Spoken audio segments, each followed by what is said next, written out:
Well, hello neighbors, John the Whiskey Neighbor here, and today I have a pretty special bottle to talk to you about. I would like to talk to you about, it's a Lagavulin 12-year-old, but this is the 2016 release. It was part of the celebration of their 200th anniversary. So it's an Islay Scotch, and I'll tell you about it after the break.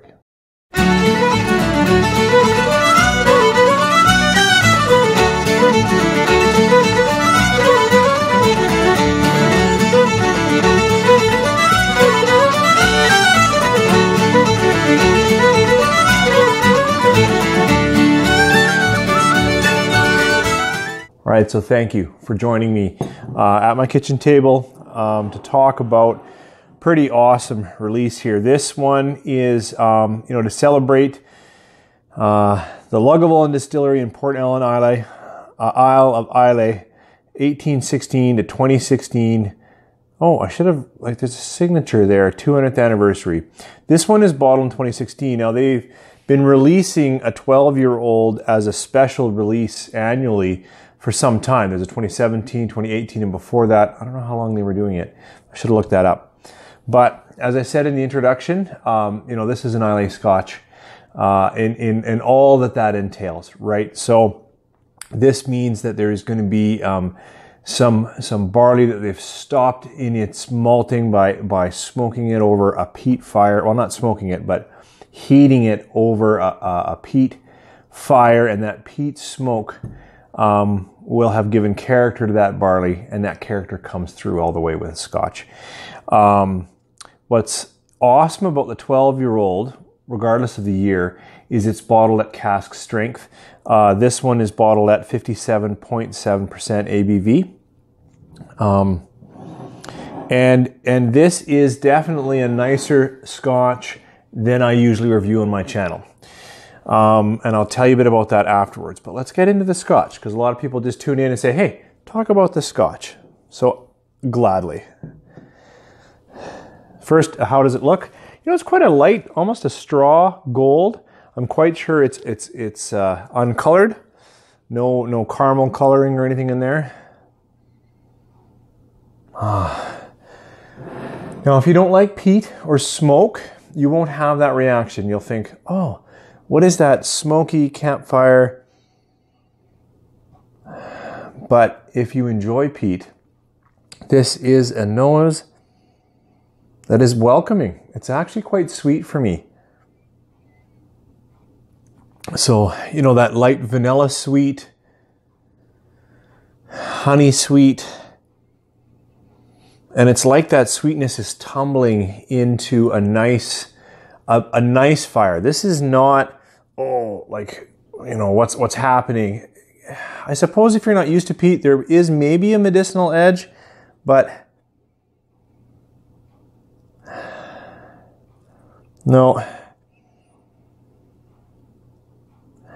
This is all that you're hoping for in a peated whiskey. It's welcoming, it's enveloping, it's warm, it's not burning. I haven't given any water to this, and at 57.7, it's strong. Okay, now that I leaned in, it's strong, but, there's a bit of fruit there. Or lemon, or something sweeter than pear. Maybe peach, but not, for me, peaches are very sweet. It's not there. All right, so a little bit of fruit, lots of good smoke, some vegetable peat in there.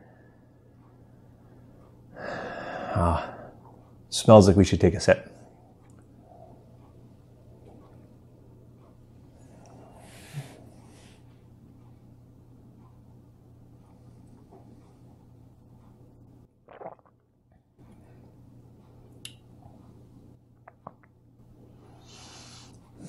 So this Scotch is a full experience. Nose immediately quite strong, but not off-putting. Smoky, sweet, a little bit fruit. You bring it in your mouth, and it's gonna run your palate all over. It's got a lot of that same characteristic. It comes on, depending on how you like to you bring in your alcohol. If you're bringing it across the tongue, you're gonna get some of that same sugar, sweet, almost now a little bit of caramel. but then it's going to light up, you know, where you're going to pick up some of that spice. Maybe cinnamon, but that seems a little hard for the spice that I'm getting. So how can I say a wood spice that, you know, a little cardamom, a little allspice. I think probably coming from the wood that it's been curing. It's got to be American oak, so ex-bourbon. But it's coating. Oh, I should have checked out the legs just for you guys. Well, you probably won't see it on camera, but it's got a nice, yeah, they're holding. It's got a nice coat, like a oily, but not too chewy. Oh man, I could just do that for quite some time, right? It's just such an enveloping nose.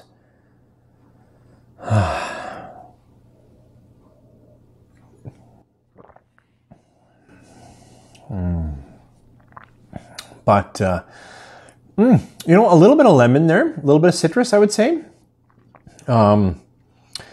Enjoyable in the mouth. A little bit of caramel. Peat comes through again. There's maybe that's where the interplay. The alcohol could also be where the spice is coming from. Finish is delightful. That's when you really do get that wood interplay and smoke again, right? So it kind of comes back into this whiskey you could nose all day long, and after you've sipped it, you could put it down, talk with friends, and just enjoy that it finishes. Like at first, it seems clean. And then it kind of comes back, but it's a nice warming glow. It's a full glow. There is a slight bitterness, but I just think because of the beginning experience, that bitterness it's not an off-putting bitterness. It's just that strong kind of wood peat. Now, if you're not used to Islay peat, you might pick up some of the edges of that. You might feel it's a little medicinal. It's a little too campfire. It's a little, right? Because this is definitely a strong Scotch and fully peated. It's not a peat monster, but it, you know, that experience is there. So if this is your first peat, that might be all you pick up for a while. Otherwise, I find this the full experience, from very sweet to that stronger wood and peat and smoke. So it's got a nice length in the drink. I love it. Let's try it with a little bit of water. You could certainly put a fair amount of water in here, and it will change the experience. But because a bottle at 57.5 or 57.7, it certainly has the backbone to hold up to some water. So you could find kind of where your level is, because it is fairly strong alcohol. Yeah, woke up the nose a little more floral. I think moving more toward the citrus. And maybe it's tamed some of the smoke.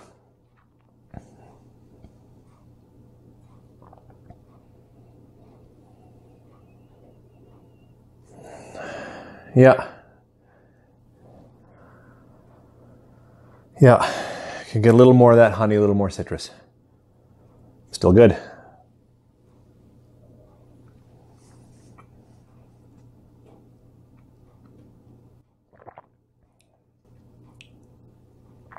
And thankfully it hasn't wiped out the fullness of that.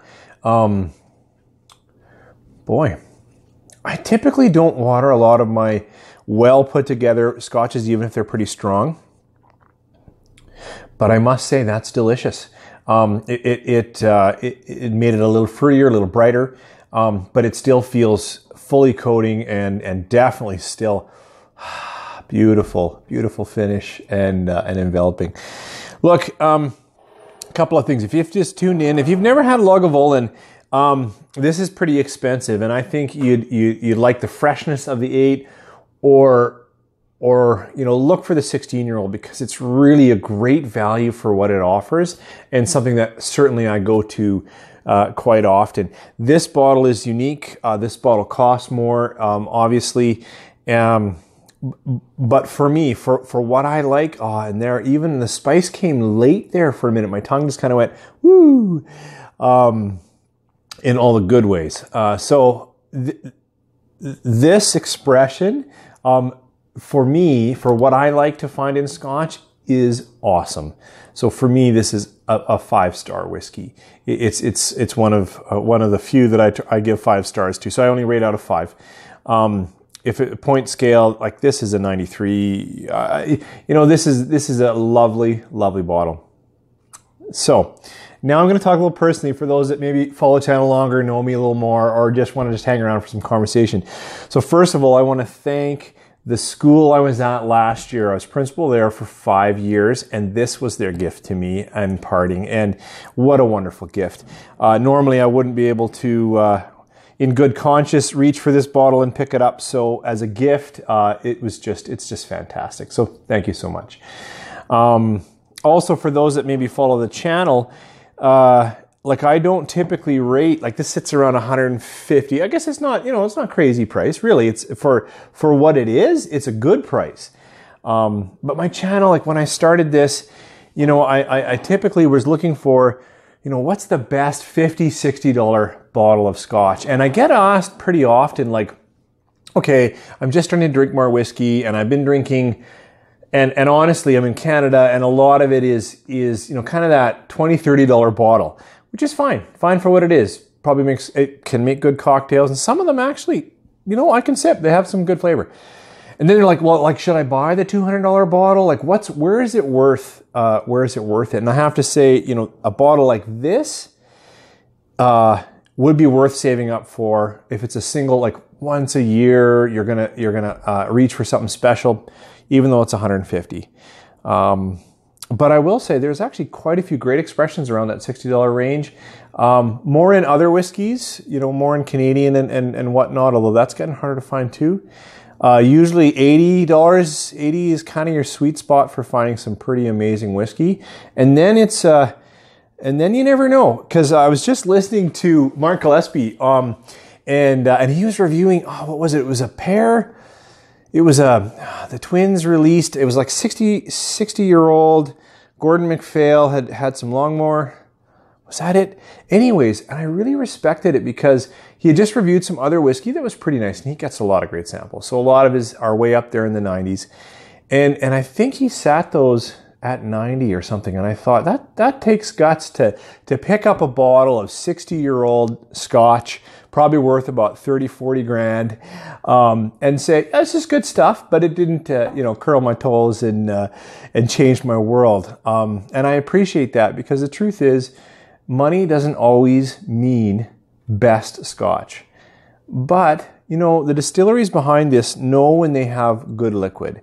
And so it can be part of that equation. In general, when you're paying more, you are looking at a bottle that, the whole team, whoever it is that's driving it, maybe it's a blender, or maybe it's the distiller, or maybe it's, someone else, they are picking something pretty special when it gets higher in their range. So it's definitely worth considering. I'm not even sure how I got on that ramble. I think I was feeling a little bit guilty that on my channel I'm tasting a beautiful Scotch like this. But if you haven't had it and you like Peat, I'll come back to the bottle and say, look, this Lagavulin 12-year-old, this is the 2016 release, is just phenomenal. I haven't had the 2017, I haven't had the 2018, but for such a beautiful balance of smoke, sweet, fruit, and to come in, the 57.7 lets you add waters you need to find just the way you're looking for that expression to be in your mouth. I really think it's worth saving up for, and certainly worth trying. It's been a crazy fall, and now I'm heading into yet another job on Monday. So I just want to thank all of you for staying with me, even though I'm releasing now totally sporadically. I appreciate when you guys come in. I appreciate the comments and the talks down below. And I love it that people subscribe and actually want to see the kind of conversation. So thanks for tuning in. Thank you so much. You guys have a great Sunday. Happy Scotch Sunday. And I hope you find a drink that for you just hits all of that, so you can really enjoy and relax and get ready for the work week. You guys take care.